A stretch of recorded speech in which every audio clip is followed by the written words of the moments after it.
Hey everyone, welcome to the Brown Girl in Beijing podcast. It's a podcast about my Beijing life, and I'm your host, Dr. Baby. Hey everyone, welcome to another episode of the Brown Girl in Beijing podcast.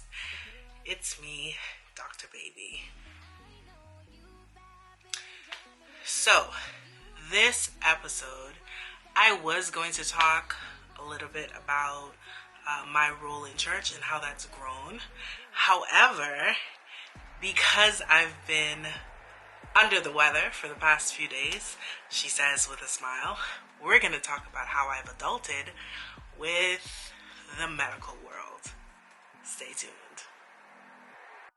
I know you've been jamming with your crew. You got to leave, but that one last won't do. I want to put another wine on you. I got that good. If I put it right there, would you wine on me? If I put it right there, would you wine on me? If I put it right there, would you wine on me? If I put it right there, would you wine on me? Alright, before I get into that, I know what you're thinking if you're watching this on YouTube. Where are the Christmas decorations? And I'm the view, okay? It's the three snowmen. They're singing Let It Snow, alright? Also, I don't know where I put the tinsel from last time, so I'm too tired. I can't look for it. I can't be bothered. So I am Christmas. Yeah, okay. So if you can hear right now, I'm not operating at 100%. I still sound really nasally. And let's backtrack this a bit to what brought us to this moment before we delve into my summer medical hospital visits and everything. So in 2017, I was living at home in the Bahamas and visited Virginia for the Hampton University's Ministers Conference that I'd been attending since, I don't know, maybe 2011, 2012, and helping out with Reverend Higgins, who is my spiritual mother. I love her. And then one of my best friends, Quentin, we would go back and help out. And so I had asked for time off again, saved up money to be able to make this trip to see old friends and help out with the conference. The conference is out the first week of June. So get there, and I don't remember, get there and stayed with one of my littles and was sleeping on her couch. And I don't remember when exactly it happened, but the temperature dropped. It was 50 degrees Fahrenheit outside in June. I just didn't, I wasn't prepared for it to be 50 degrees. Now, I know you're all thinking, you're going to Virginia where you experience all four seasons in one day. Yes, super valid. However, June, why is it 50 degrees? So I remember having to go shopping, I had to get an actual jacket, something, well, not really a heavy jacket, but at least a thicker sweater or something. And my little had her heat on in her apartment, and I struggle to sleep in the heat. It is very hard for me, but I'm staying with a friend. This isn't my place. I have to suck it up and get through it. One morning, woke up with a nosebleed, so that was fun. I'm not sure if that was my first ever full-on nosebleed. It might have been, so it freaked me out a little. What is going on? Do I need to go to patient first right now? I didn't. We fixed it, but still. So that happened, and then I started feeling really bad. So On top of this, one of my really, really good friends getting married. And everything just sort of worked out because she was getting married basically at the tail end of the Ministers' Conference. So I was able to do both things. Love her to pieces. Melanie and Adam, they have a nice little baby girl. She ain't a baby no more. But Wendy, y'all go check out their YouTube channel, Tribe of Adam. I'll put the link in the comments. So her wedding. And I remember like at the rehearsal dinner, I could not get through a sentence without coughing and wheezing. Like, I don't know where it came from. I'd never experienced anything like this before. So I'm like, oh, this is how it ends. Like, this is how I die. I didn't die, spoiler alert. So I did go to Centera, the emergency department, and told them, hey, I'm struggling to breathe, I'm coughing, I'm wheezing, I don't know what's going on. I have tried to take medication, you know, like sinus and cold medication. Nothing is working. I need help. So like, all right, you just wait and we are gonna get you sorted. They had to give me a blanket for how long I waited. And I was just so cold. Oh my goodness. So I'm in the waiting room dying. They finally got my name and they do a chest x-ray, nothing. And so I think they just gave me some meds, let me sleep for a bit, and then sent me on my way. So I get back home to the Bahamas. I'm having like fits of coughing at work. Like at one point, I think somebody just told me like, just go home. Like, I don't know what you have going on, just go home. So I went to another doctor at home. And I think she took an x-ray and my sinuses basically dripped into my chest cavity. So she's like, you have allergic bronchitis. I said, why is that a thing? Why are those two things together? Like, what am I allergic to that gave me bronchitis? So she explained that my sinuses dripped, like I had a sinus infection, I guess, dripped into my chest cavity, and lo and behold, bronchitis. So she gave me a prescription for codeine, maybe. Listen to me. Knocked me out. I woke up only to eat, went back to sleep. But in like a day or two, I was good as new, right? So fast forward to this past week. Basically, something is going around or whatever, and we've been like masked up for a while because new cases have been popping up.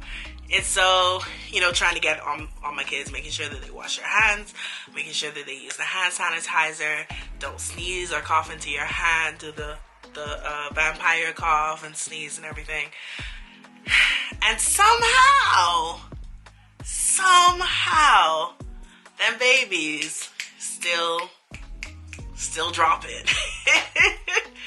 And then my voice started doing things and got a nosebleed at one point, and I was like, oh, okay, cool. So my body is like, absolutely not. So we had to take, you know, a little rest day.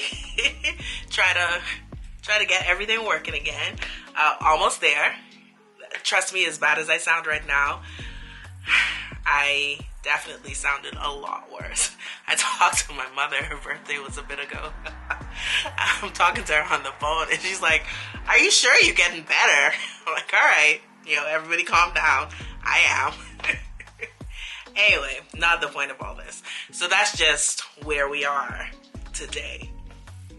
And I have been taking medication. I have been getting better, trying to make sure that I drink enough fluids. Water being a big portion of the fluids. So trying to keep my body very hydrated. Yeah, pray for me. Okay, so back to this summer. My mother, because I would like to pretend that, you know, this all happened because I was being a super duper adult. Didn't. My mother said to me, when was the last time you had a physical? I'm like, girl, I don't know. You know, maybe before I came to China, because we needed one. She said, you're too old. You're 32. Like, you need to be getting your body checked out regularly. Are you right? You're absolutely right. I'll do that. Since I can't do anything else, I will do that. So, set up appointments through our insurance agent for the school, and yeah, set up appointments to see all the doctors about all the things. And it was so much fun, let me tell you. Went to see one doctor, ran some tests, got poked and prodded, asked some questions. All right, cool. Saw another doctor who did more things and then did things that the first doctor did. And when I'm like, hey, I have the results from what the first doctor did right here. Do you just want to look at them? Because this just happened like last week. Like, no, we'll just do it again. All right, girl, go for it. So did a little bit of that, a little bit of back and forth, a little bit of doctors and assistants and nurses who spoke just enough English to try to help me out. And I love it because they didn't really call me by my name. They just called me lady. So that was fun. Went through all of that. Went through getting results back that were inconclusive. So let's do the test again. It's just like, do we have to? Or can we just all agree that I'm okay? Because I think that I am. So that's been, I think, yeah, that's been a thing. But it's really the dentist that's the highlight of my summer. So, my pastor's son, love him to pieces. He got his wisdom teeth taken out, or 2 of them taken out back in July. And that's when I had this flashback of 2013 when the dentist told me, or 2014, when the dentist told me, hey, your teeth, nothing wrong with them. You just have too many. Get your wisdom teeth taken out. I was like, okay, cool. However, left my job, my health insurance immediately cut, so we didn't have take your wisdom teeth out money. So it never happened. And then I'd been told again, like, hey, your teeth are fine, you just have too many, take your wisdom teeth out. Cool, will do. When I came here in 2018, I went to get my teeth cleaned, and they found a cavity. They're like, hey, we can just patch this up. No problem. Right here, right now. I'm like, all right, cool. It's a cavity. They don't numb it. They don't give you any like local anesthesia. Nothing. They just get to drilling and clearing out and filling. I saw Jesus 12 times that day. And I still had to walk home. Y'all, at that point, I vowed, never again. Never again. And then I was reminded I need to get my wisdom teeth taken out. So it was this internal struggle. Do I try to get them taken out now, just solve the problem? Or do I wait until, one day in the years to come when the borders open up and I can leave and come back without any issues or fear of issues? So I opted to be the adult and get it dealt with. So I reached out to our insurance agent again. I said, hey, I need a dentist, preferably one that speaks English. I need to get my wisdom teeth out. And I would like to get as many of them out at one time as possible. Wow. Found us a dentist who does speak decent English and also had assistants, 2 of whom, I believe, or maybe even 3, speak decent English. And we made the appointment.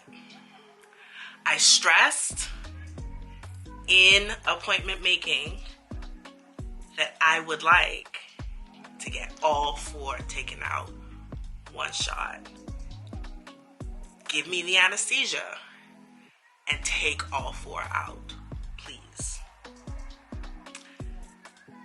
And so what happened was I showed up. I stated again, please take all of them out. Like, y'all can knock me out and take all of them out. And they said to me, that's a gangstar policy. We only take 1 out at a time.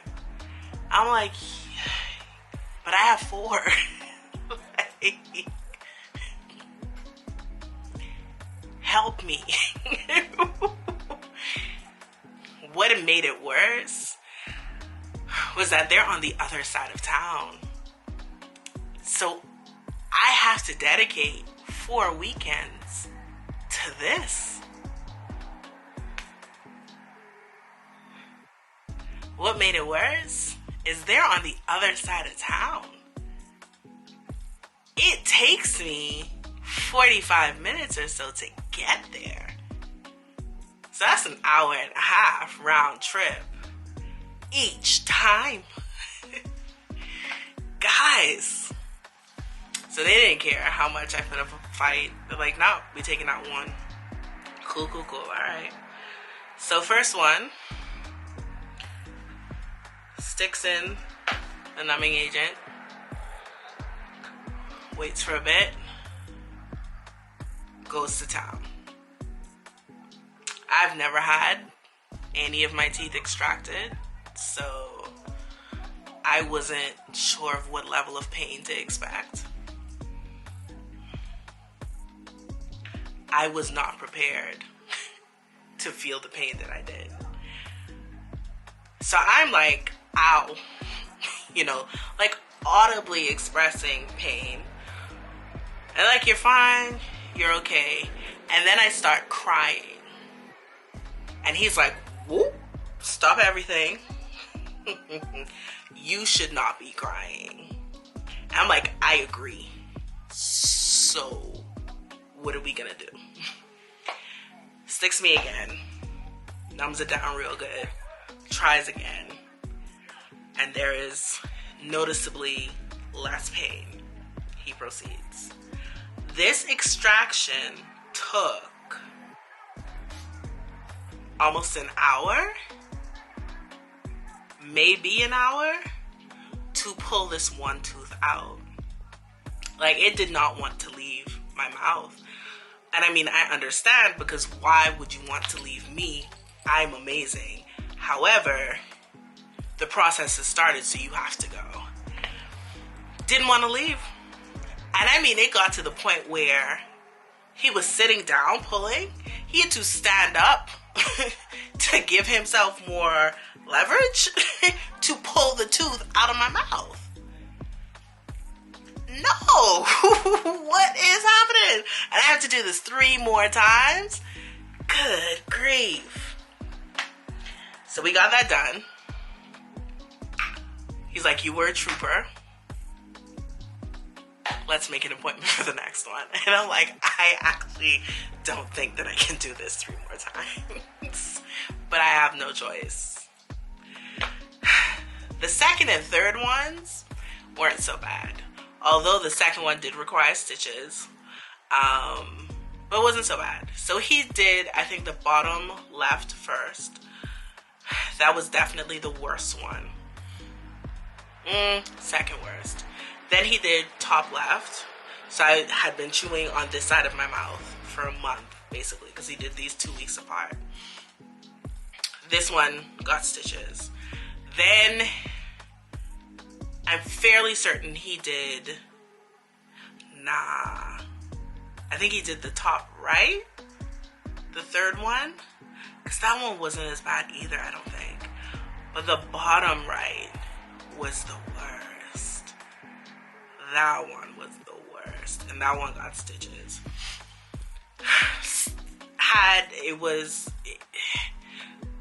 The pain wasn't so bad during the procedure. The amount of time was very similar to the first one, though I think it was a little bit shorter. But the aftermath, that was brutal. Like, oh my goodness. Yeah, it wouldn't stop bleeding at one point, which made me feel very sick.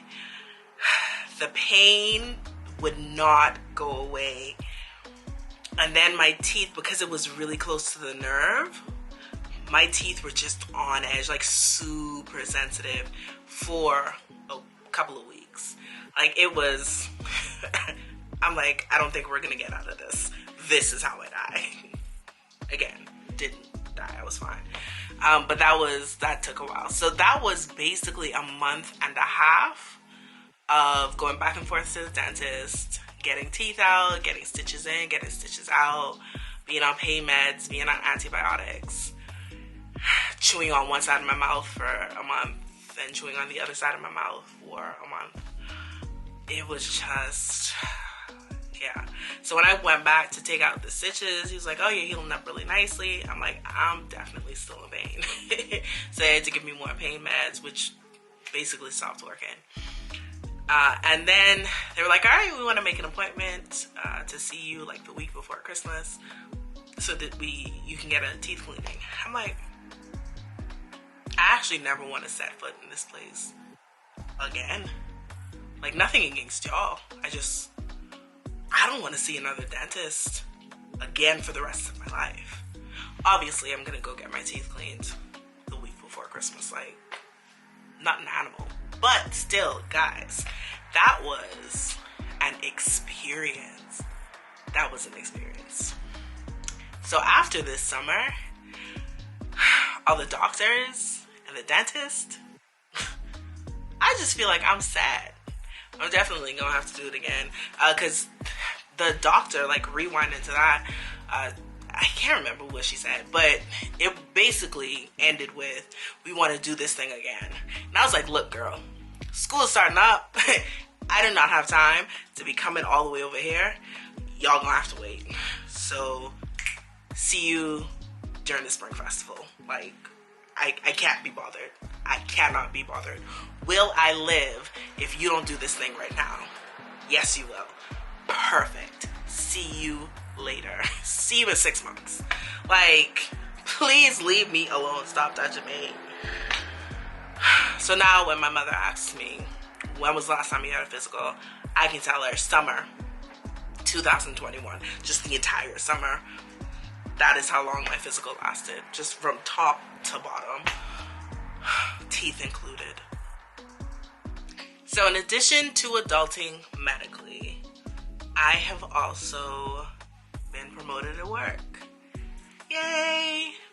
So I get to lead my team. And that has been a little overwhelming. I will not lie. A big part of it is knowing that this promotion doesn't change the information that I know. Like, people will ask me things and I'm still like, your guess is as good, if not better than mine. But that's the way that a lot of things work. So, I mean, it is what it is, right? But it is nice to be in a position to change things and reorganize things. That's one of the things I like to do. You know, being able to set the syllabus, that's something that I look forward to. And even now, we're coming to the end of the first semester. Well, not the end, but we're about 2/3 of the way through. And so I need to start thinking about what we're going to be doing next semester.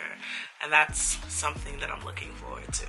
So I have been enjoying that and getting to know people on a different kind of level now. And so that's been new for me, making me branch out a little bit more, but also we get our own office for our grade, and so that's been nice, that when I need to be my introverted recharging self, I can do it without being surrounded by more people. And so that I think has had a bigger impact on my energy levels, at least with my students. So happy about that. I mean, I am looking forward to graduation in the summer, but I feel like that's every teacher at this point. So yeah, pretty sure I'm right on track. And also, I decided to change apartments. And if any of you are out there like Dawn, my number one hater when it comes to me changing apartments, she's like, yo, for like the 9 millionth time? Yes. My old apartment was about 20 minutes away from school, 25, on my bike. And if y'all know me, I love sleep. So I was trying to not be waking up at 5:30 every morning to make sure I'm at work on time. And found a new apartment that's closer. It is a little bit more spacious. I get to work in about 10 minutes. That is a win for me. I get to sleep until 6 or shortly after, and I'm still at work with plenty of time to spare. The Lord is good, honestly and truly. So that's, yeah, work, new apartment. Also, with the medical thing, I did see a chiropractor. Very different from my last chiropractic experience. Very different. So, when I lived in Virginia, being still not a minor, but I was still the age where I could be on my parents' insurance. And that insurance afforded me the opportunity to see a chiropractor. I think like twice a week maybe. And they had, technology. They had the roll-in bed. I forget what it's really called, but you lay in it and they're like rollers that move, that loosen up your back. And then they had he had like a little pen where he would just walk down my spine and see what areas needed adjusting, and then he would adjust them. That also had like the TENS unit that would send electrical impulses to whatever area was in need of electrical impulses. So, really tacked up, right? So I'm like, finding a chiropractor here in Beijing, gonna be similar.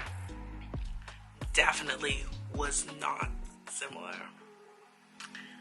Go to meet him, lovely man.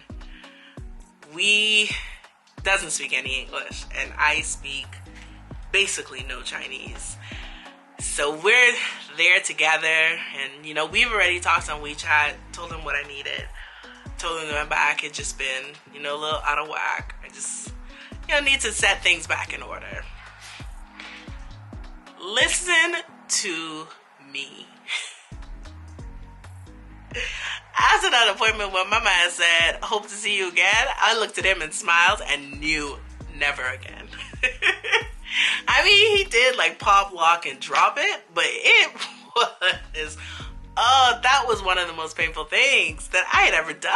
And I got my wisdom teeth extracted. I think the best part of it was that I got a massage at the end. But oh my goodness. He's basically littler than I am. And it just seems like more of a workout for him. Bless him. I can't even remember all the things that he had to do, but I'm like, why does it hurt so much? Like, is my body that messed up? And then, I asked my friends on Twitter, and they're like, yeah, that's what it is. What is wrong with you? Obviously, I was spoiled, or the person that I visited while I was in Virginia was not a real chiropractor. Either way, where is he at? Does he want to practice here? Because I will support him. Yeah. I think that's it. I think that's all that I have in me right now. So, you've listened to this. Thank you for rocking with me. Please use this as your reminder to get checked out, get a physical, go see specialists for whoever you are, go to a dentist, get your teeth cleaned, get your eyes looked at, get everything looked at. Just make sure that you're okay. Go see a chiropractor if you're into that kind of thing. I don't know. Just, be an adult. This is, if you need a confirmation, this is the confirmation. Be an adult, because apparently we can't give it back. So you might as well make full use of it. Thank y'all for listening. I hope that you enjoyed. And, you've made it this far. Please pray that I get back to 100% and I stop sounding like this. Please, pretty please. And I think that's it, y'all. Next time we will get into church. And if you haven't watched episode 6 from season 1, you should do that before the next episode of season 2. That's sort of the prelude to where we are now. So I hope that y'all have a good one. Y'all be blessed to be a blessing. Love you. XOXO. Talk to baby. Thanks for listening, guys. See you next time for another Brown Girl in Beijing episode. Remember to subscribe, like, comment, and share. See you next time. I got that good. If I put it right there, would you